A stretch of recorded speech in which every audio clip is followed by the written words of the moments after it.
وَلَقَدْ يَسَّرْنَا الْقُرْآنَ لِلذِّكْرِ فَهَلْ مِن مُّدَّكِرٍ. بسم الله الرحمن الرحيم. الحمد لله رب العالمين، والصلاة والسلام على أشرف الأنبياء والمرسلين سيدنا محمد وعلى آله وصحبه أجمعين.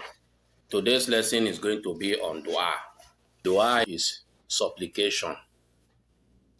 And this dua, we are going to talk about different aspects of dua and kinds of dua, the times of dua, and the things that prevent the answering of dua.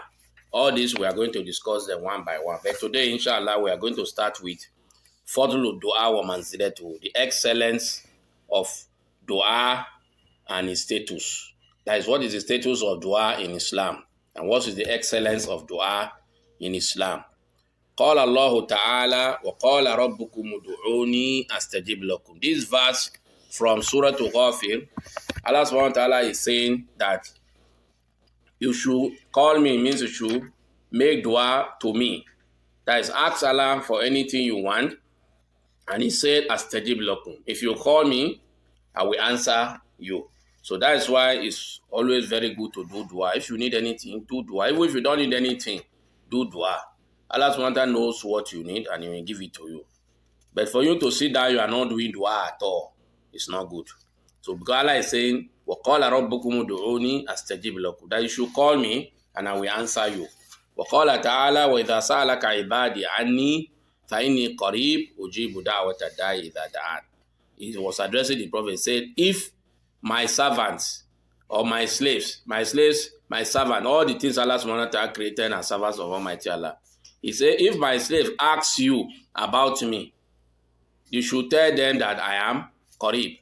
I am very close to them. Ujibu da'wata da'i idha da'an. That if any one of them calls me for anything, I'm going to answer the person. So that is why Allah's mother is giving us good news that if you make dua, he's going to answer the dua. But the answer may not come immediately, but the answer will come. Because Allah's mother has promised that he will answer your dua if you make dua. So people are not doing dua. You do dua for anything you want. Even if you want to do exam, you make dua so that Allah subhanahu wa ta'ala will make you to pass. Because if Allah subhanahu wa ta'ala did not make you to pass, nobody can make you to pass. So that is why you have to do dua every time. So the first hadith we are going to read here is the hadith of Nu'man bin Bashir radiallahu anhu. May Allah be pleased with him and his father. He said that the Prophet ﷺ said, Ad-du'a'u huwa al-ibadah. Here the Prophet is saying that dua is worship. Ibadah is worship. What it means here is that dua is the most important aspect of worship. Don't you see that if you are praying, you are always read dua inside the prayer? So that's why the Prophet says that dua huwa al-ibadah.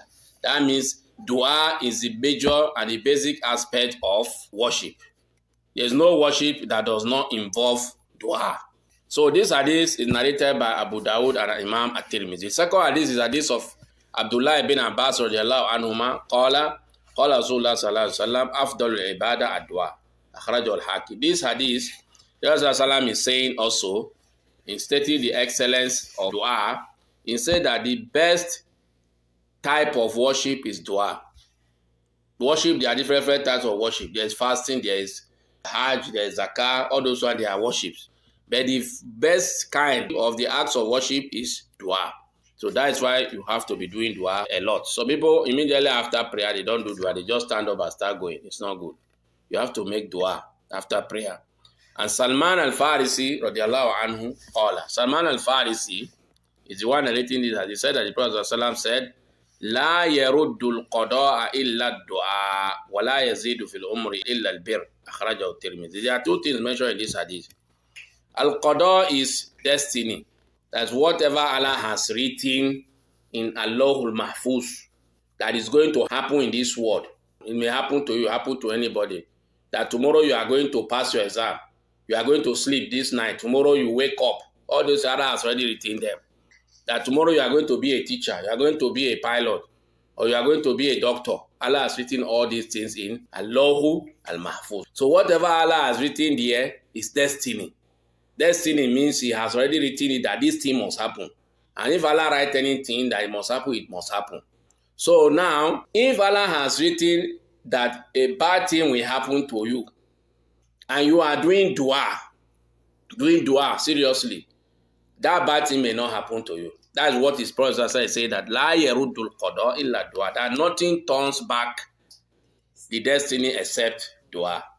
So instead of somebody to sit down and be afraid, oh, this thing is going to happen to me, you do dua, Allah will change it for you. Allah has written it, and the same Allah knows that if you do dua, He's going to change it for you. So this is part of the excellence of dua. So la yaruddul qada'a illa dua. The second aspect of the hadith is la yazidu fil umur illa dua. Everybody in this life has a lifespan. The number of years you are going to live. So people live 30, so people live 50, so people live 100. Everybody has his own time. People are not going to die at the same time. So that is called lifespan. If you want Allah to extend your lifespan, so that you want to live long in this world, because nobody knows what Allah has written for him. If you want Allah to increase it, then you should be very, very kind to people. Be kind to your parents. You should be doing good deeds. Doing good deeds and being kind to people, helping people is among the things that make somebody to live long. That is the meaning of this. وَلَا يَزِيدُ فِي الْعُمُرِ إِلَّا الْبِرِّ. Al-bir is kindness or righteousness, doing anything that is good. Anything that is good, helping people, obeying your parents, being good to your parents, all those things is called al-bir. So this hadith is narrated by Imam At-Tirmidhi. The last hadith we are going to read today is the hadith of Abu Hurairah, where he said that Prophet said, "Man lam yas'alillaha yaghdab alayhi." This hadith is also narrated by Imam At-Tirmidhi. That anybody that did not ask Allah for anything, Allah will be annoyed with the person. That means you have to be asking, doing dua. What it means, if you are not doing dua to Allah asking for anything, He will be annoyed with you. You know why He will be annoyed with you? Because it shows that you are proud, you are arrogant. You feel that everything, you can get it without Allah. So that's why Allah will be annoyed with the person. You have to ask Allah. Anything you want, you have to ask. Even if you have money, you say ask for more money. Even if you have head, say ha. You say ask for more. Because if you ignore making dua, Allah will be annoyed with you. These are some of the hadiths that explain the importance and the status and the excellence of dua. So what we benefit from this group of hadiths we have read is that dua is a very great act of worship. It's a great worship that shows that any other thing that you are doing, that is a main and the core aspect of any other act of worship that you are doing, just like the spirit of the act of any worship that you are doing. And what is this dua or ibadah? When you are doing that dua, it shows that you are submissive. You submit yourself and you humble yourself and you show to Allah that you are poor, you are in need of Him. That is the main thing, and Allah likes that thing. That is why if you are not doing the dua, He will be annoyed with you because you are arrogant. So if you are doing dua, Allah will have mercy upon you. That is why the Prophet ﷺ mentioned in the hadith that dua is the best type of worship. And there is no worship you will do, even fasting that you will do, that does not involve dua. Fasting involves dua, hajj involves dua, prayer involves dua. Any act of worship that you are doing, you will find that there is dua in it. And Allah subhanahu wa ta'ala likes those people that make dua to Him every time, especially those people that make dua continuously. If they ask for something, the thing will not come, they will continue to ask. So we now understand in this hadith that making dua is of high status in Islam. Very, very important that one should be doing dua. And dua is the best type of ibadah. And also, dua is ibadah, and therefore, it is not to be directed to any other person or any other object other than Allah.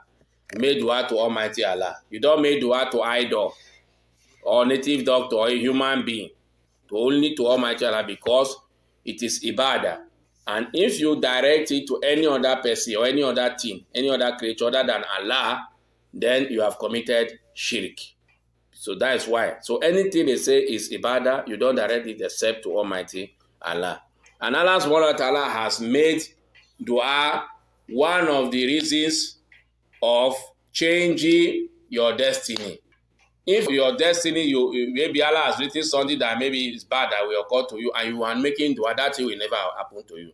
Allah will change it because of the dua you are doing. And it's also part of destiny that is changing it, because you are already written it down that it's going to change it also. So Allah subhanahu wa ta'ala likes those who are making dua to him, and he hates those people that are not making dua to him. وآخر دعوانا أن الحمد لله رب العالمين وصلى الله وسلم على نبينا محمد وعلى آله وصحبه أجمعين.